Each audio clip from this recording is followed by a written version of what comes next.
अपने वाइब से उसको पॉजिटिव बनाना है। प्लस सिविल सर्विसेज में कई बार आप काम कर सकते हैं उसका, कई बार नहीं कर सकते। एक जो रेपुटेशन बन जाता है ऑफिसर्स का, वो नहीं होना चाहिए रूखा, वो होना चाहिए warm. So balance your life with various things, work hard, to be sincere, results are not in our hand, do your best. एक डिसीजन यही है कि यूपीएससी की तैयारी करें या ना करें, finding success within ourselves, because ultimately we have to win the inner battle. Failure को कैसे हैंडल करना है। अंग्रेजी में एक कहावत है, experience is master of all things. अगर आप अपनी जिंदगी में, अपने करियर में कुछ करना चाहते हैं, कुछ बनना चाहते हैं, तो उन लोगों से मिलें जिनको आपके करियर का एक्सपीरियंस हो। हेलो, हाय, नमस्कार फ्रॉम वायरल कलाकार एंड वेलकम टू अनअकैडमी।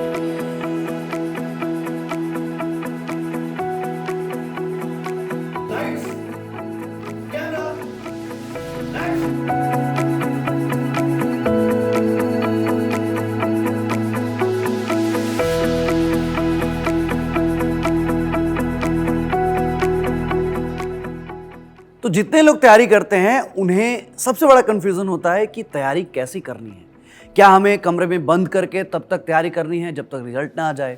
क्या हम प्रोफेशनल और पर्सनल रिलेशन को बैलेंस कर सकते हैं?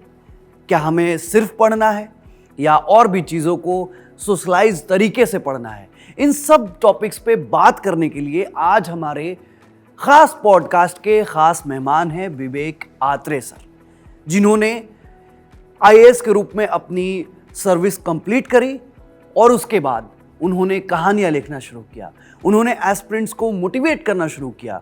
वो एक ऑथर हैं, मोटिवेशनल स्पीकर हैं, वो एक एडवाइज़र हैं, वो एक विजिटिंग प्रोफेसर हैं, जो बताएंगे कि लाइफ में कैसे चीज़ों को बैलेंस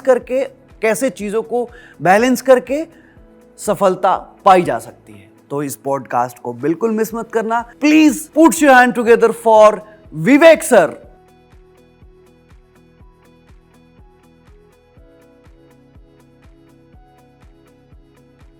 तो इस पॉडकास्ट की शुरुआत करी गई थी इंस्पिरेशनल कहानियों को आप तक पहुंचाने के लिए, और आज मैं इतना खुश हूं कि हमारे गेस्ट जो आज हैं, मैं इनका बहुत दिनों से काम देखता हूं। ये बहुत अच्छे मोटिवेशनल स्पीकर हैं, बहुत अच्छे एडवाइज़र हैं, मेंटोर हैं, ऑथर हैं, कहानियाँ कहते हैं, इंटरव्यू लेते हैं, बहुत कुछ करते हैं, बहुत लोगों को इंस्पायर करते हैं। और ये 2017 के एडमिनिस्ट्रेटिव सर्विस के रिटायर आईएएस भी हैं। तो आज लेट्स वेलकम, और सर से हम जानेंगे कि सर का बैकग्राउंड क्या था और कैसे एडमिनिस्ट्रेटिव सर्विस में आने की पहल हुई sir. So thank you so much sir. आप हमें बताएं कि कैसे आप इतना सब कुछ मैनेज कर लेते हैं, और आप शुरुआती दिनों के बारे में बताएं और हमारे ऑडियंस को इंस्पायर करें। थैंक यू उज्जवल। पहले तो thank you Unacademy for inviting me. सबसे पहली बात यह है कि 2017 में वॉलंटरी रिटायरमेंट, तो ये नहीं कि भाई रिटायर हो गए, अभी भी रिटायर नहीं हुआ। मैं सर्विस में अभी भी, अगर एज वाइज देखा जाए। ओके।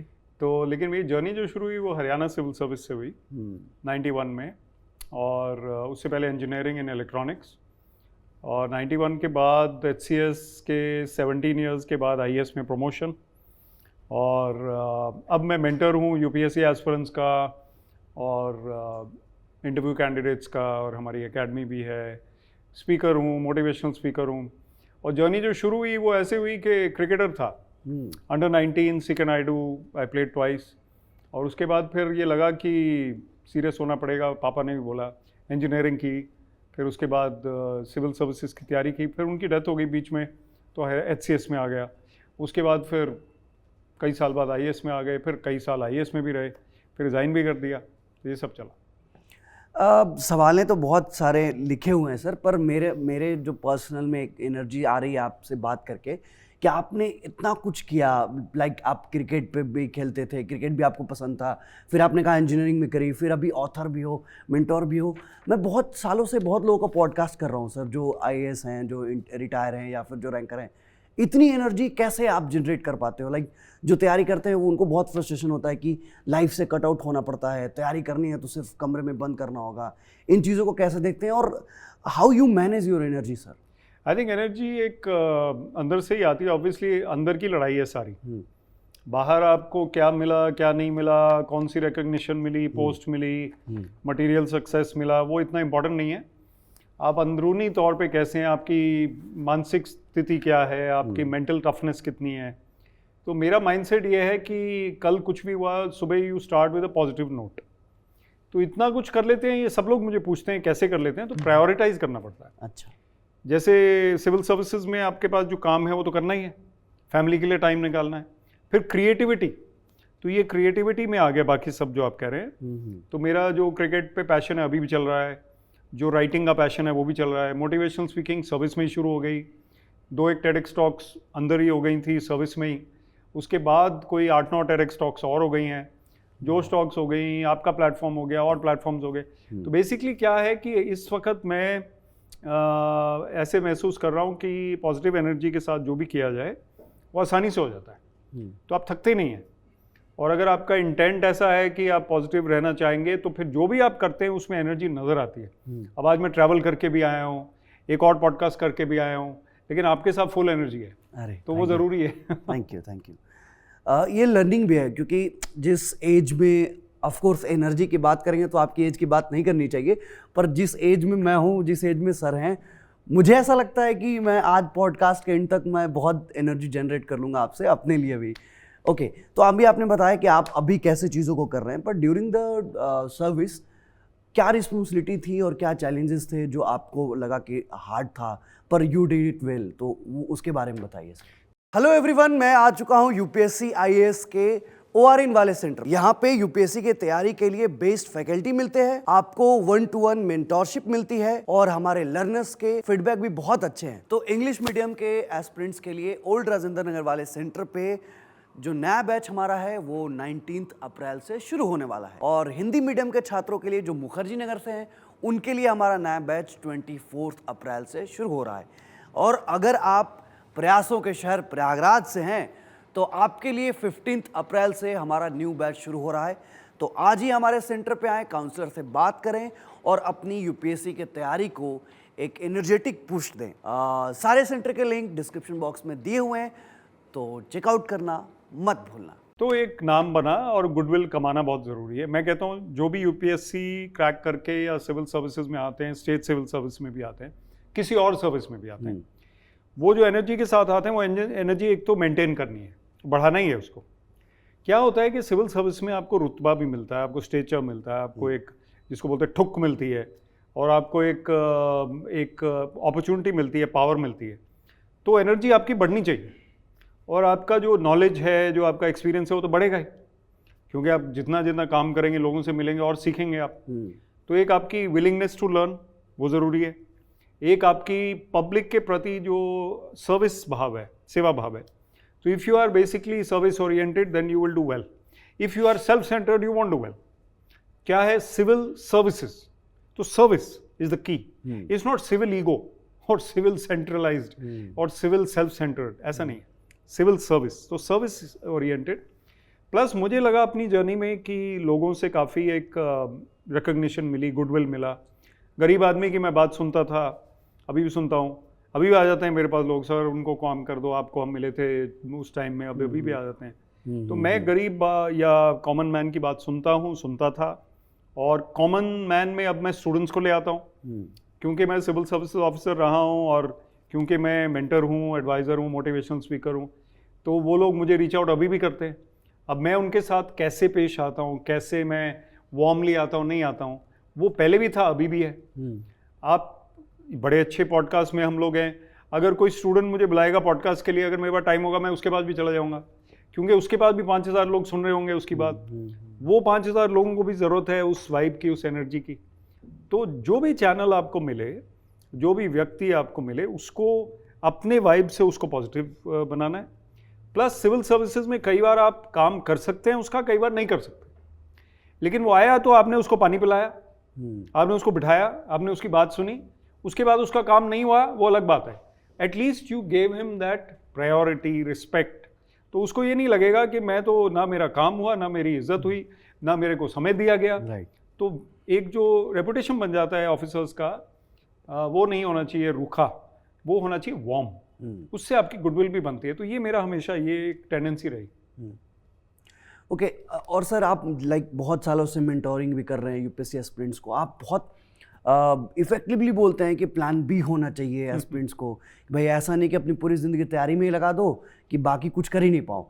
तो आप हमारे व्यूअर्स को बताइए कि प्लान बी को लेकर कितना सीरियसनेस होनी चाहिए एस्पिरेंट्स में, या फिर इस चीज़ों को कैसे, अगर वो प्लान बी रखेंगे तो हो सकता है कि वो डिविएट हो जाए प्रिपरेशन से, इन चीज़ों को मैनेज कैसे करें और आप कैसे सजेस्ट करते हैं कि प्लान बी होना चाहिए या कैसे देखते हैं इसको? देखिए, जब किसी भी पॉडकास्ट में मैं जाता हूँ ये सवाल आता है, और मैं कहूँ कि बहुत फेमस लोगों के पॉडकास्ट पे भी मैं आया हुआ हूँ, उनका नाम नहीं लूँगा यहाँ पे, लेकिन उसमें क्या होता है कि उन्होंने ये सवाल पूछा। अब मैं आपको एक एग्जांपल पहली बार दे रहा हूँ। आप ड्राइविंग सीखते हैं, ड्राइविंग में हमें एक्सेलरेटर भी दबाना है, स्टीयरिंग भी देखना है, गियर भी बदलना है, सड़क पे नज़र रखनी चाहिए, किसी से बात भी हो सकती है, म्यूजिक भी सुन रहे हैं। Yes, we are multi dimensional. हम एक ही चीज़ तो नहीं कर रहे, सिर्फ ड्राइविंग कर रहे हैं, लेकिन उसके साथ बहुत पहलू हैं। अभी मैं और आप बात कर रहे हैं, उसमें कई पहलू हैं। तो human beings have that power, energy, capability to handle many things at the same time. तो अभी आपने जो पूछा, तो मैं सिर्फ एक यूनिडायमेंशनल व्यक्ति नहीं हो सकता, आप भी नहीं हो। हमारे अंदर फैमिली को बैलेंस करना, अपने इंटरेस्ट को बैलेंस करना, अपने काम को, अपनी ट्रैवल को, ये सब करना आता है हमें। वो चीज़ें हमें सिर्फ एलिमिनेट करनी है जो टाइम वेस्टेज है ज़्यादा, जो हमें किसी प्रोग्रेस में नहीं ला रही। कोई पार्टी में अगर मैं रोज़ जाऊंगा तो मेरी लाइफ ख़त्म हो जाएगी। अगर मैं महीने में एक बार चला गया तो कोई दिक्कत नहीं है। ठीक है, मैंने अगर बर्गर्स खाने हैं तो मैं रोज़ बर्गर खाऊंगा तो मेरी सेहत खराब होगी। Over doing anything is wrong. So balance your life with various things. So मेरा ये एटीट्यूड है, जो आपने पूछा कि कैसे आप करते हैं, तो what I do is prioritize, और वो चीज़ को प्रायोरिटी देता हूँ जो इम्पोर्टेंट है, और जो कम इम्पोर्टेंट है उसको कम देता हूँ। और ये जो मैंने कहा ड्राइविंग वाला एग्जांपल दिया, हम बहुत सी चीज़ें एक ही टाइम पे कर सकते हैं अगर हम उसमें एक थोड़ा सा अपना कैपेबिलिटी बढ़ा लें, एक्सपीरियंस बढ़ा लें, और वो चीज़ें निकाल दीजिए जो इम्पोर्टेंट नहीं है। So according to you what is a perfect daily routine plan for UPSC aspirant? Like अभी आपने कहा कि बहुत कुछ यूनिडायमेंशनल की बात करी आपने, तो क्या लगता है कि जो हमारे व्यूअर्स, जो हमारे दर्शक देख रहे हैं, उनके लिए एक परफेक्ट ऐसा डेली रूटीन प्लान क्या ये एग्जिस्ट भी करता है? परफेक्ट कुछ नहीं होता लाइफ में, लेकिन एक बेहतर प्लान मैं बता देता हूँ। प्लान बी की आपने बात की, तो हमारे पास ऐसा प्लान होना चाहिए कि हम अपना जॉब या रिसर्च या स्टडीज़ भी कर रहे हैं साथ साथ। कोई एमएससी कर रहा है और यूपीएससी की तैयारी कर रहा है, वो आइडियल है। उसके पास जो प्लान बी वो अपने आप जनरेट हो रहा है एमएससी के जरिए। कोई जॉब कर रहा है, लाइट जॉब कर रहा है, पढ़ा रहा है, लेक्चरर है, वो भी ठीक है। कोई प्रायोरिटाइज करेगा कि मैं इतना टाइम अपने जॉब को दूंगा, इतना टाइम मैं अपनी पढ़ाई को दूंगा। मान लीजिए सुबह आपने 2 घंटे निकाल लिए किसी तरह, सुबह जल्दी उठ के, उसके बाद आप ब्रेकफास्ट करके चले गए जॉब पे, 3 बजे, 4 बजे, 5 बजे जो भी फ्री हुए, after a walk, after yoga, after rest, फिर आप 2-3 घंटे निकाल लिए। जो कुछ और कर रहा है वो 12 घंटे नहीं पढ़ सकता, ये तो साफ है, लेकिन वो 6 घंटे पढ़ सकता है। उस 6 घंटे का आउटपुट क्या है? तो मैं एस्पिरेंट्स को यही बोलता हूँ कि input is not as important as output. 6 घंटे आप बैठ गए, लेकिन आपका आउटपुट 1 घंटे का है, क्योंकि इंस्टाग्राम भी है, आप थके भी हुए हो, आपका फ्रेंड भी फोन कर रहा है, वो 6 घंटे बैठने का तो कोई इंपॉर्टेंस नहीं है ना। Your output matters. So in that 6 hours if you are giving 4.5 hours of serious output, 1.5 घंटा हम इंसान है नहीं कर पाए उतना, तो वो 4.5 आवर्स की आउटपुट आपकी 12 घंटे में भी इतनी निकल सकती है। तो what I am trying to say, schedule ऐसा बनाइए, सुबह पढ़ लीजिए, रात को पढ़ लीजिए, शाम को पढ़ लीजिए, दिन में अपना कुछ और कर लीजिए, and then also take out time for self development, physical fitness, mental fitness, conversation, coffee, picture भी बीच में देख लीजिए वंस अ वीक। कोई ऐसा नहीं है कि हम पागल हो जाना। जो सक्सेसफुल एस्पिरेंट्स है उनसे आप पूछेंगे तो कोई आपको ये नहीं बोलेगा कि मैं ज़ॉम्बी की तरह पढ़ता था, लगा रहा था, मुझे बीच में क्रिकेट भी खेलना है, वंस अ वीक तो खेलिए, then you will do better. ये एक्चुअली ये मोटिवेशन और ऐसी बातें जो अपने सपने पूरे कर लिए होते हैं, जो एग्ज़ाम क्रैक कर लिए होते हैं, वो ऐसी बातें करते हैं, तो मतलब ऐसे मोटिवेशन आता है कि हाँ, क्योंकि बहुत सारे इंडिया में लोग हैं, एस्पिरेंट्स हैं, जो यूपीएससी को बहुत टफ और वैसा एग्ज़ाम मानते हैं कि एक बार चले गए तो अब निकलना है ओआरएन और करोल बाग से सीधे वो लेकर के, रिजल्ट लेकर के। पर आप जैसा बता रहे हैं, वो सब कुछ करते हुए भी आप परफेक्ट तैयारी कर सकते हैं। देखिए, आप अगर सिविल सर्विस में आना चाहते हैं, कोई भी आना चाहता है, आपका पर्सनालिटी टेस्ट भी होगा, जिसको इंटरव्यू बोलते हैं। मैंने बहुत से मॉक इंटरव्यूज उसमें लिए हैं, और उसमें मैंने कई कैंडिडेट्स को देखा है, उनकी नॉलेज अच्छी हो सकती है, लेकिन उनको प्रेजेंस ऑफ माइंड भी चाहिए, उनको बात करनी भी आनी चाहिए, बात सुननी भी आनी चाहिए, उनका कोई अगर चैलेंज आ गया उसको हैंडल करना भी आना है। ऑफिसर लाइक क्वालिटीज हम बोलते हैं, OLQ, वो qualities of head and heart, तो वो हम देखेंगे इंटरव्यू बोर्ड में। वो अगर आपके नंबर अच्छे भी हैं उसमें तो यहाँ पे कम आएंगे अगर आपके पास नहीं है। तो मैं अगर सिर्फ पढ़ रहा हूँ, of course that is a challenge, लेकिन साथ में मैं फिजिकली फिट भी हूँ, मैं अलर्ट भी हूँ, मुझे स्पोर्ट्स का भी पता है, म्यूजिक भी आता है, थोड़ा बहुत मैं ऑलराउंडर हूँ, मोर चांसेस ऑफ सक्सीडिंग। मतलब जितना मैं समझ पाया हूँ सर कंटेंट क्रिएशन से, कि ये जो IAS बनने का या सिविल सर्विस वर्क करने का, इट्स अ सोशल वर्क, तो आपको स्टडी के साथ सोशल तो होना पड़ेगा, लाइक सब चीज़ों में अवेयर होना पड़ेगा, कॉन्वर्सेशन करनी आनी पड़ेगी। अब असल में आजकल क्या है, इंस्टाग्राम है, व्हाट्सएप है, सब कुछ है, तो खासतौर पे कोविड के बाद young people have lost the ability to carry out conversations. अब हम तो अच्छी कॉन्वर्सेशन कर रहे हैं, लेकिन कई लोग हैं जो इतना ज़्यादा टेक्निकल हो गए हैं, वर्चुअल वर्ल्ड में हो गए हैं कि वो बात नहीं कर पाते। और एक मैं AI versus the human element बात करता हूँ, मेरी एक टॉक है। मैं वर्क स्टेशन पे बैठा हूँ, आप वर्क स्टेशन पे बैठे हो, हम एक दूसरे से बात नहीं कर रहे पूरे दिन। आप आज थोड़े से, चलो मैं आज थोड़ा सा उदास लग रहा हूँ, मुझे रोना भी आ रहा है, आप मुझे नोटिस ही नहीं कर रहे हो। मान लो हम कॉलीग्स हैं, I should be able to notice others, that is a quality of human beings. अभी मैं मशीन नहीं बना, मेरे अंदर चिप नहीं है इस वक्त, थोड़े सालों बाद आ जाएगा, जब आ जाएगा तो भी दिल होगा हमारा, और दिल तो फिर भी हिंदुस्तानी है। मतलब हमें कुछ दूसरों के बारे में भी तो सोचना है, कॉन्वर्सेशन भी करना है, एक एम्पैथी भी होनी चाहिए। इंसान बनना ज़्यादा ज़रूरी है। जो अच्छा इंसान है वो अच्छा अफसर भी बनेगा, सक्सेसफुल भी होगा। राइट। तो अभी आपने वो बात करी कि मतलब क्रिकेट देखना है, आजकल एक ऑरा है सर कि फिल्मों में बहुत ज़्यादा बात हो रही है, like UPSC, civil service, IAS, IPS की, उनको व्यूज मिल रहे हैं, हाँ, हिट्स मिल रहे हैं। तो what do you think, it's effectively वो वर्क कर रहा है, एस्पिरेंट्स को मोटिवेट कर रहा है, या फिर जस्ट अ कंटेंट? मतलब आप इसको कैसे देखते हैं कि क्या एक एस्पिरेंट कोई फिल्म देख करके इंस्पायर हो सकता है? हो सकता है। और फिल्में देखनी चाहिए उसको? नहीं, देखनी चाहिए, बिल्कुल देखनी चाहिए, लेकिन मॉडरेशन, बैलेंस, साइकिल कैसे चलती है, दोनों तरफ आपका वेट इक्वल है ना। जब आपने टर्न करना है थोड़ा सा आपने ऐसे किया, तो आपकी साइकिल जो तैयारी की है वो ऐसे चलेगी कि मैं अवेयर हूँ, अलर्ट हूँ, मूवी भी मैंने देख ली, लेकिन वही मूवी मैं 6 बारी तो नहीं देख सकता तैयारी में ही। और जितना मुझे इंस्पायर होना है उतना मैं इंस्पायर हो गया। अब मैंने सैम बहादुर देखी, अब सैम बहादुर देखने के बाद मैं as a former IAS officer I have been so inspired by army officers. मैंने फिर कई लोगों के इंटरव्यू किए उसके बाद कि मैं उनके बारे में लिखूं, सैम मानेकशॉ के बारे में उनसे पूछा जो उनके साथ काम करते थे। एक जनरल दीपेंद्र सिंह है जो उनके MA होते थे, उस मूवी में वो कर्नल थे, उनका कैरेक्टर किसी सरदार जी ने किया है, बढ़िया, वो रहते हैं चंडीगढ़ में, उनको इंटरव्यू किया मैंने।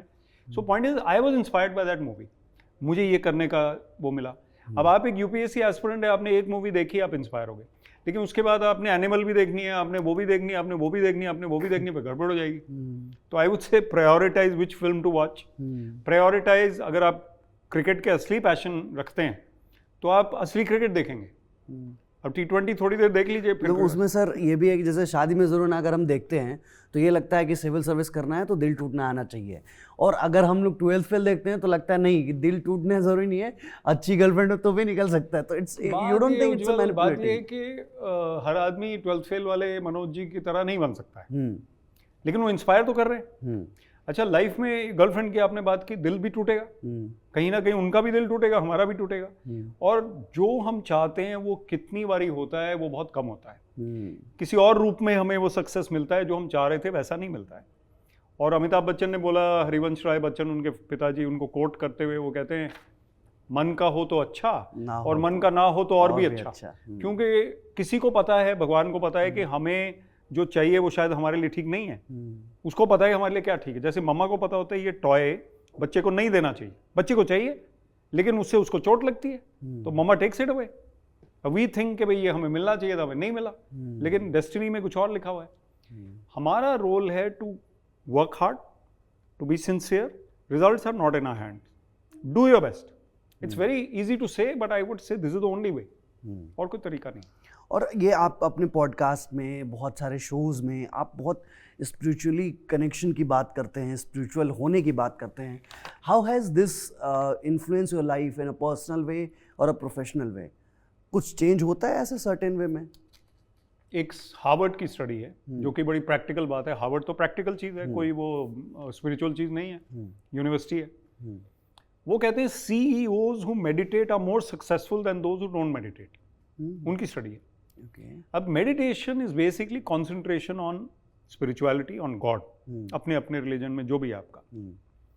अगर आप अंदर की जो लड़ाई है, जो आपके फियर्स, वरीज हैं, जो आपकी रेस्टलेसनेस है, जो आपकी वीकनेसेस हैं, जो आपका एंगर है, उसको आप चैनलाइज करके कंट्रोल कर लेते हैं और आपका जो आउटपुट है वो अच्छा हो जाता है प्रैक्टिकल वर्ल्ड में, तो उसके लिए कोई भी मेथड ठीक रहेगा। Meditation is the best method of that. So meditation सुबह शाम आप करेंगे तो as an officer, as a civil services aspirant, your output, your engagement with others will be better.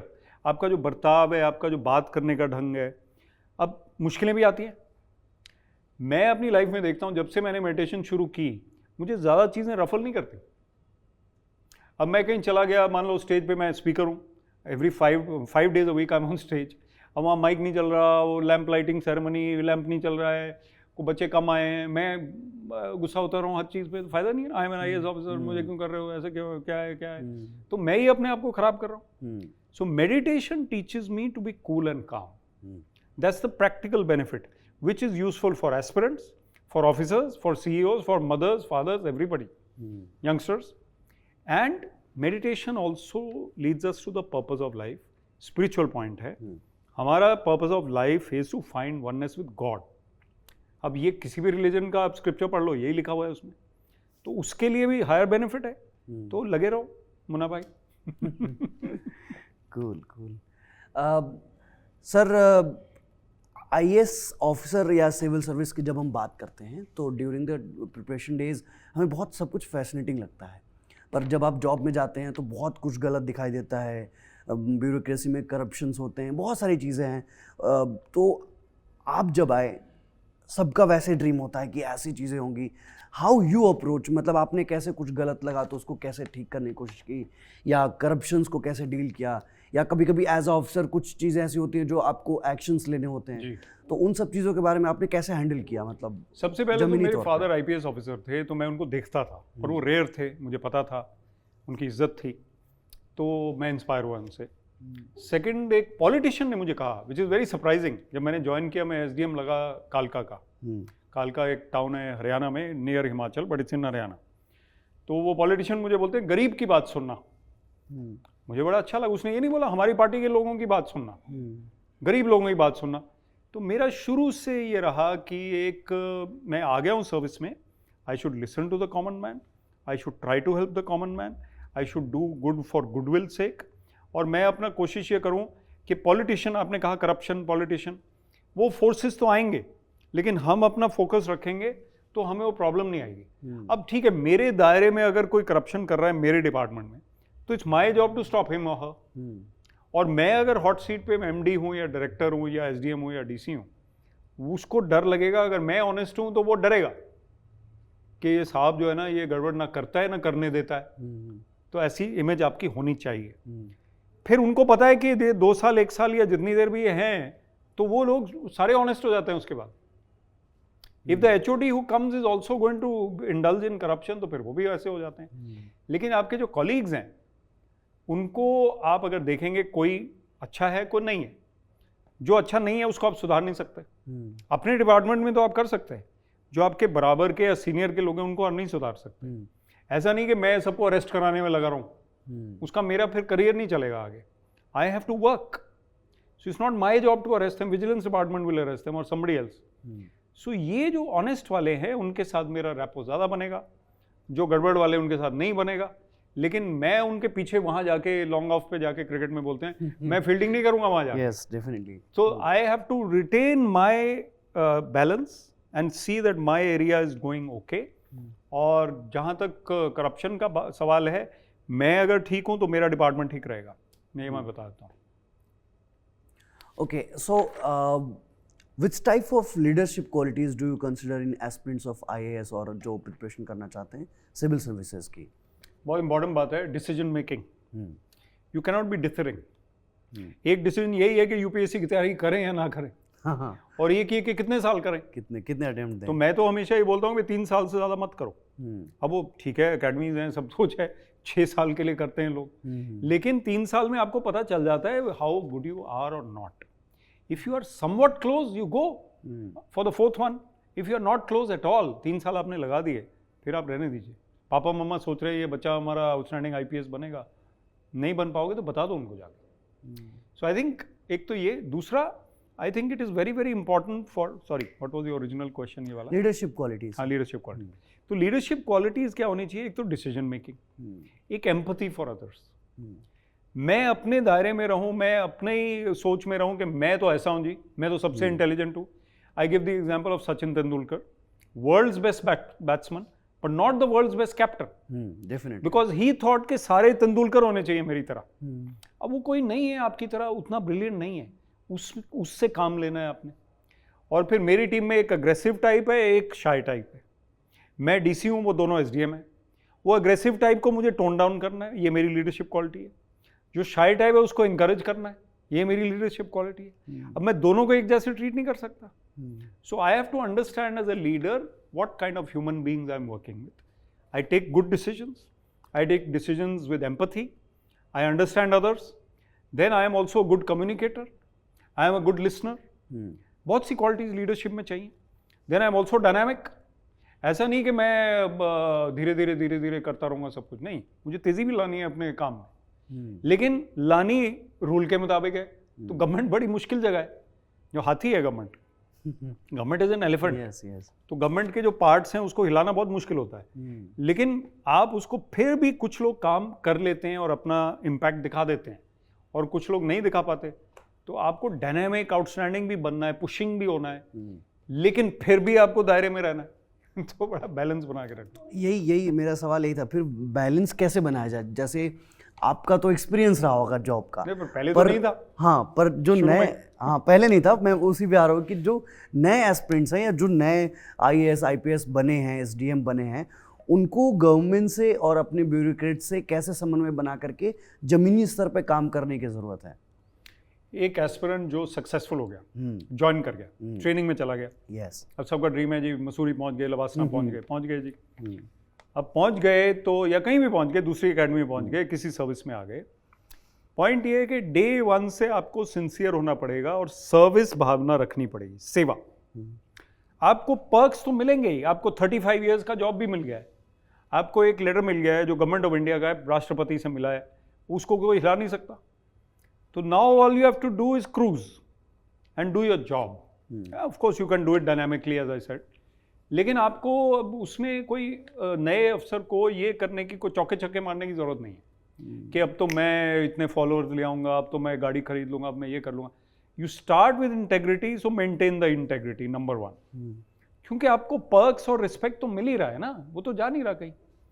Secondly I would से, जो आपने कहा, जुड़े रहिए ज़मीन से, सेवा भाव रखिए, try and make an impact. मैं ये कहता हूँ यंग ऑफिसर्स को, मैं जाके मसूरी में भी जाता हूँ, NCGG एक national centre for good governance, वहाँ पे पूरे स्टेट्स के ऑफिसर्स आते हैं, बांग्लादेश के भी आते हैं, श्रीलंका, मालदीव्स के अफसर भी आते हैं, उनको भी मैं ट्रेनिंग देता हूँ। मैं उनको बोलता हूँ आप 2 इम्पैक्ट करिए हर पोस्टिंग में, एक करिए, don't try to change the whole scenario, you make 1 impactful decision or change and people will remember you for that, and that will be your contribution per year, at least 1 change you bring in the system, in your jurisdiction. मैं ये chief secretary से तो मैं लड़ाई नहीं कर सकता, उनका जो है काम वो करते रहें, मैं अपने दायरे में जो कर सकता हूँ। My staff should be public service oriented. मेरा स्टाफ अगर रूखा है, लोगों की बात नहीं सुनता, उनको तो मैं बदल सकता हूँ, फिर जब तक मैं हूँ वो ठीक रहेंगे। अच्छे लोग होते हैं उनमें से, so they will be very good. So अभी मतलब जॉब की हमने बात, सिलेक्शन की बात करी, ड्यूरिंग द टेन्योर की बात करी, फेलियर की हम बात कर रहे थे, तो what do you suggest how to handle setbacks और अ फेलियर, जिनका 6 अटेम्प्ट हो गया, जिनका लास्ट अटेम्प्ट है, जिनके घर से एक स्पेसिफिक टाइम पीरियड है। इफ़ यू टॉक अबाउट लड़कियां और औरतों के लिए, तो उनके लिए तो एक और टाइम बहुत वो होता है। तो इन चीज़ों को, सेटबैक्स और फेलियर्स को आप कैसे हैंडल करने के लिए सजेस्ट करते हैं? ये बिल्कुल अच्छा सवाल है, और इनइक्वालिटी अभी भी सोसाइटी में है, गर्ल्स के लिए अभी भी मुश्किलें ज़्यादा हैं, नो डाउट, और बॉयज़ के लिए भी हैं। और मेरी एक बुक है finding success within, finding success within ourselves, because ultimately we have to win the inner battle. Failure को कैसे हैंडल करना है, वो इनर बैटल है। Same failure for two people, one will handle it better than the other. Failure same है, लेकिन एक ने उसको मजबूती से हैंडल किया, एक बिखर गया, तितर बितर जिसको बोलते हैं। So what I am trying to say is that you have to win your mental toughness battle. Second एक मेरी बुक है दुबे जी बाउंसेस बैक, थोड़ी कॉमेडी टाइप बुक है। वो बाउंस बैक हमें करना है, फेलियर से bounce back.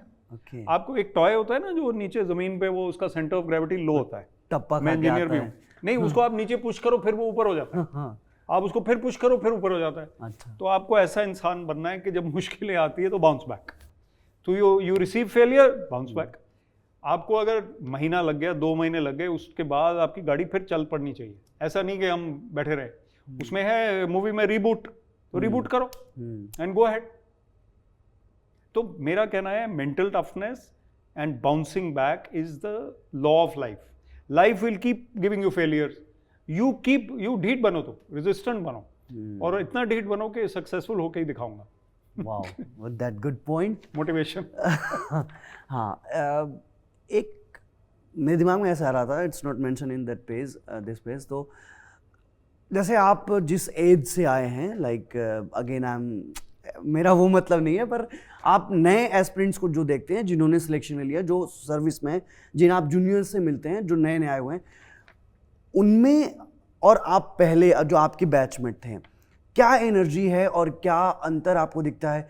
Is it a good way? हमारी जो नई एनर्जी है वो अच्छी दिशा में जा रही है, या फिर कुछ डिस्टर्बिंग लग रहा है आपको? क्या लग ज़्यादातर अच्छा है। I am very happy with the new crop. मैं जो देखता हूँ उनको, केपेबल हैं, अलर्ट है, अवेयर हैं, अवेयरनेस लेवल्स बहुत ज़्यादा है उनके। Okay. और टेक्नोलॉजी सेवी हैं। मैं तो इलेक्ट्रॉनिक्स इंजीनियर हूँ, तो मैं शुरू से डायरेक्टर आईटी भी रहा हूँ। मैं गवर्नेंस, सी गवर्नेंस में काफ़ी काम किया। लेकिन जो नहीं भी है, जो ह्यूमैनिटीज़ से आए हैं, जो कॉमर्स से आए हैं, वो भी टेक्नोलॉजी सेवी हैं, सोशल मीडिया सेवी हैं। उनको पता है कैसे हमें आईटी या टेक्नोलॉजी को यूज़ करना है for the work, for society. अब जो पुराने ज़माने में लोग थे, कई बड़े नई चीज़ों को अपनाने में मुश्किल करते थे। They could not really pick up those things, so that was a drawback. अभी जो लोग हैं वो नई चीज़ों को अडेप्ट करते हैं। अब एक कोई नया सिस्टम आया गवर्नमेंट का, मान लो कोई नया मेथड आया, तो यंग ऑफिसर्स उसको बड़ी जल्दी पिकअप करते हैं। जैसे यंग बच्चे हैं, कोई नया, अभी कोई आई शुड नेम, बट चलो ब्लिंकिट आ गया, हाँ, तो ब्लिंकिट आपका 6 मिनट में ले आएगा, उसको सब लोग यूज़ कर रहे हैं, तो हमें मुश्किल नहीं होती। लेकिन IAS ऑफिसर्स जो पहले थे, उनको टाइम लगता था नए चेंज ओवर लाने में। पॉजिटिव साइड जो पहले था और अब नहीं है, वो ये है कि थोड़ा सा ठहराव था। There was some stability, some calmness. Today there is a lot of restlessness. The government expects more from you quickly. अभी तक रिपोर्ट क्यों नहीं आई? क्योंकि अभी तैयार हो रही है, फील्ड से आ रही है, लेकिन वो नोबडी वेट्स, पेशेंस नहीं है। इनएक्यूरेट रिपोर्ट ठीक है, लेकिन जल्दी आनी चाहिए।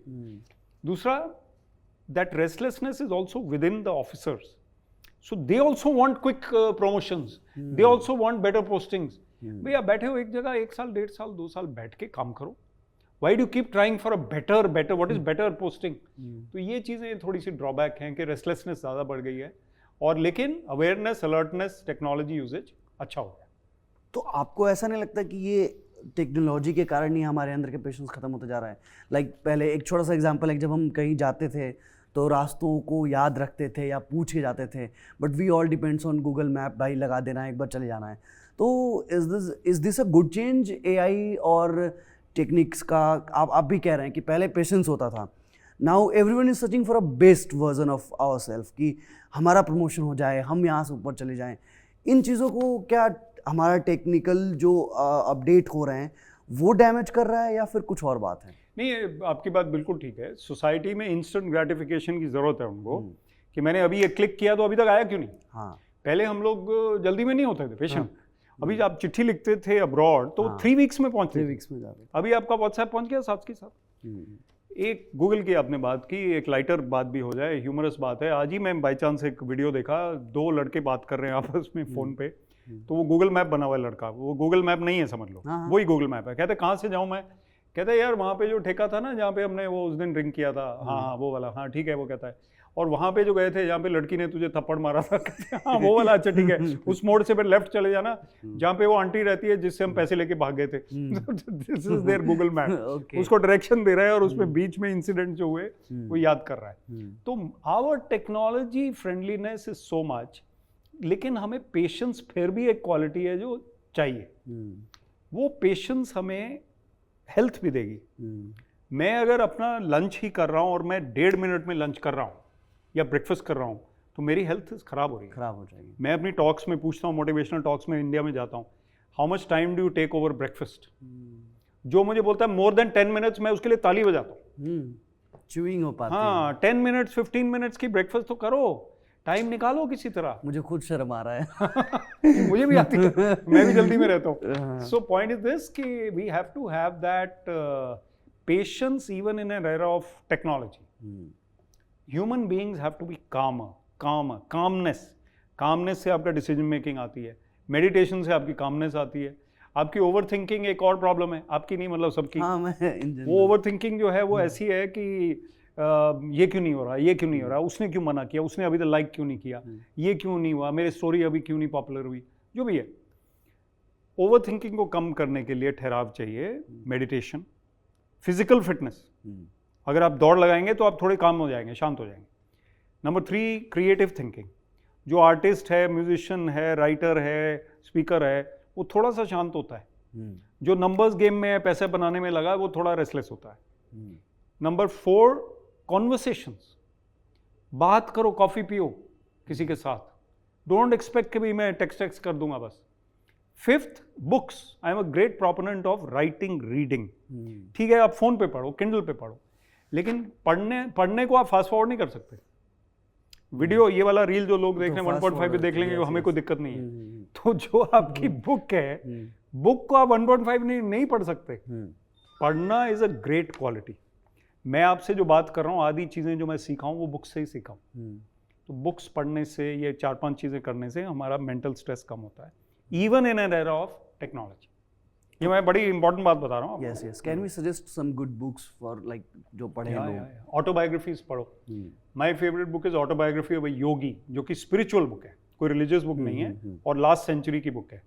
आज के योगी नहीं है वो, परमहंस योगानंद की बात है, वेरी स्टेबल बुक। नंबर 2, ये वाली atomic habits by James clear, आजकल बड़ी पॉपुलर है, कैसे हमें अपने आप को चेंज करना है। Number 3, you can read the autobiography of Sachin Tendulkar, Usain Bolt, you can read Dalai Lama. Books पढ़ने से, और ये तो मैं नॉन फिक्शन बुक्स की बात कर रहा हूँ, फिक्शन बुक्स भी पढ़ने से आपकी इमेजिनेशन बढ़ती है, नॉलेज बढ़ती है। कोई फिनलैंड से आया हुआ है, फिनलैंड के बारे में पता चल गया, कोई आपको केरला के बारे में पता चल गया, आपको कोई नई प्रविधि पता चल गई, कोई नया नॉर्म पता चल गया, आयुर्वेदा पता चल गया। So I think reading is very important. Recently मैंने एक बुक खत्म करी, ऑटोबायोग्राफी ऑफ अनुपम खेर। उसमें वो कहते हैं कि अब आज के डेट में आप अपने काम को चिल्ला के बताओ कि I am doing this, I need best work. तब से मैं पुश करने लगा खुद को। पहले क्या होता था कि मैं अच्छा कर रहा हूँ, लोग कंसिडर करेंगे, पर इट्स नॉट वर्किंग एनीमोर, आपको बोलना पड़ेगा। तो मैं उनको मिला, डायरेक्टर टूरिज्म चंडीगढ़ था, तो वो आए, एक एक्टिंग स्कूल उन्होंने खोला हमारे साथ मिलके। अच्छा। और अभी व्हाट्सएप पे हैं। तो वो बहुत सक्सेसफुल इसीलिए हैं कि हार्ड वर्क करके, और जो आपने कहा कि अपने बारे में वो पूरी जोरदार पर्सनालिटी है। Yes yes yes. और जोर से बोलने में ये एक और बात बताता हूँ जो प्रैक्टिकल है। As a speaker also you have to raise the level of your energy.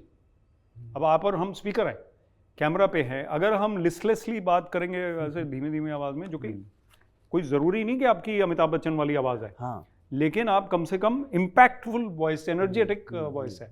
और अभी हमने बात की वाइब, ऑरा, वो आप जो नहीं बोल रहे हैं वो भी जा रहा है उन तक। एनर्जी लेवल बहुत जरूरी है। सो अभी हम डिसिप्लिन की बात कर रहे हैं, कितना इंपॉर्टेंट है एज अ एस्पिरेंट और as a civil servant discipline का होना तैयारी के दिनों में और जॉब के दिनों में? बहुत ही इंपॉर्टेंट है। तैयारी के दिनों में तो बहुत ही एक्सट्रीमली इंपॉर्टेंट है। अगर मैं जितना मुझे पढ़ना चाहिए उतना नहीं पढ़ पा रहा, जो मेरे टाइमलाइंस एंड टारगेट्स है वो नहीं कर पा रहा। स्मार्ट स्टडी आपने सुना होगा तैयारी के लिए। स्मार्ट स्टडी में हमें जितना टाइम जिस चीज़ को देना चाहिए उतना देना ही पड़ेगा। मैंने एक और फॉर्मूला बताया है वैसे, 20 मिनट्स पढ़िए और 5 मिनट्स ब्रेक लीजिए। 25, क्योंकि हम लोग मशीन्स नहीं हैं। 3 hours without stopping you cannot study. आपको वॉशरूम में जाना है, पानी भी पीना है, कोई किसी मदर या सिस्टर या फ्रेंड के साथ बात भी करनी है, that is good for you. So you have to be discipline, जो आपने कहा, लेकिन प्रैक्टिकल. इनडिसिप्लिन होना, कोई वो कहते हैं चीट डे, मुझे चीट डे का कॉन्सेप्ट समझ नहीं आता. भाई आप हर रोज थोड़ा सा ब्रेक ले लो, और ठीक है वंस अ वीक ब्रेक ले लो. Why do you call it a cheat day? Concept ही गलत है. तो वो आपका रेस्ट डे है, ब्रेक डे है, ब्रेक टाइम है. ठीक है, वो करो. वो डाइट के बारे में आता है ना चीट डे, कि मैं डाइट पे हूँ लेकिन चीट डे पे मैं बर्गर्स खाऊंगा, तो ठीक है, you call it something constructive. It's my fun day और my happiness day. Why cheat is like negative word for cheat that. day is a negative word. Okay, the last question is that what guidance do you offer जिनका exam UPSC का crack नहीं हो पाता है, जिनके attempts fail हो जाते हैं, और जब वो लाइफ में 6 साल देने के बाद, on a serious note, like ऐसा नहीं कि असेसमेंट की बात मैं कर रहा हूँ, जो जेन्युइनली पढ़ते हैं, जेन्युइनली वो सीरियस हैं, बट वो ही failed in like 6 attempt also. ये तो एक बात है कि वो फेल नहीं हो सकते, पर समहाउ कुछ भी रीजन से अगर वो हो जाते हैं, तो what guidance do you offer कि उन्हें लाइफ में क्या करना चाहिए? तो 6 अटेम्प्ट्स, पहली बात तो मैंने पहले ही कहा कि नहीं होने चाहिए. 3 अटेम्प्ट्स में आप अपने आप को सोचो, ठीक है, 3 to 4 अटेम्प्ट्स होने चाहिए. Secondly, life is about flexibility, adaptability, acceptance. उसके लिए हमें थोड़ा बहुत अपने आप को रेडी रखना पड़ेगा पहले ही. मैं इंडियन टीम में आना चाहता हूँ, मैं रणजी ट्रॉफी तक खेल गया, या मैं सीके नायडू खेल गया, that is good enough for me. I should accept that. Everybody cannot come into IIT, IAS, IPS. So somebody has to come into NIT also, and somebody has to come into other colleges also. So I have to accept the fact that I may not get what I want. It is very, very important. सब लोग दीपिका पादुकोण से शादी नहीं कर सकते ना, एक ही लोग, एक ही बंदे ने की. So everybody has to accept what you have and go ahead with that. So I think if you could not clear the UPSC exam, you are still good, and you must do well in whatever you have. Plan B जिसकी हमने बात की, उस पर आगे चलिए. Plan B नहीं तो सी, डी, ई, जो भी है आपका, उस पर करिए. आपकी बातों से मैं रिलेट कर रहा हूँ. I have my one web series जो मैंने खुद बनाई है, उसमें यही है कि 6 अटेम्प्ट देने के बाद वो बंदा कहता है कि यूपीएससी का एक ऐसा एग्ज़ाम है, इतना टफेस्ट एग्ज़ाम है कि अगर आप उसमें दिल से और मन से लगे हुए हैं, तो यूपीएससी आपको IAS बनाए या ना बनाए, वो आपको वो परफेक्ट इंसान लाइफ में ज़रूर बना देगी जो आप डिज़र्व करते हैं. बिल्कुल बिल्कुल. और इससे आपकी ज्ञान बढ़ता है, आपका नॉलेज बढ़ता है, आपका कॉन्फिडेंस बढ़ता है, even if you have a setback. तो अब आपने बिल्कुल कहा, आपका वेब सीरीज है, मेरा इंस्टाग्राम चैनल है, तो इसी प्लेटफॉर्म से हम बोलते हैं, उनको देखिए. Yes, so with all good point and motivational बातचीत के बाद ये एक चीज़ तो कंफर्म हो गया भाई कि अगर आपने तैयारी के दिनों में अच्छी मेहनत करी है, ऑनेस्टी से, डिसिप्लिन से, तो no one can stop you to be a IAS और जो भी आप फील्ड, मतलब जो भी आप उसको कैरेट बोलते हैं, आई थिंक, हाँ, तो आप जाना चाहते हैं, जो भी सर्विस आपको पसंद है. So thank you so much sir. आप ऐसे ही अपने पॉडकास्ट, अपने इवेंट्स और अपने बाकी सारी चीज़ों से लोगों को मोटिवेट करते रहें, और वी होप कि आपके जैसा नेक्स्ट जनरेशन में बहुत सारे IAS ऑफिसर मिले. Thank you Ujjwal, thank you, well done. बहुत अच्छे सवाल आपने पूछे, अच्छा लगा. Thank you.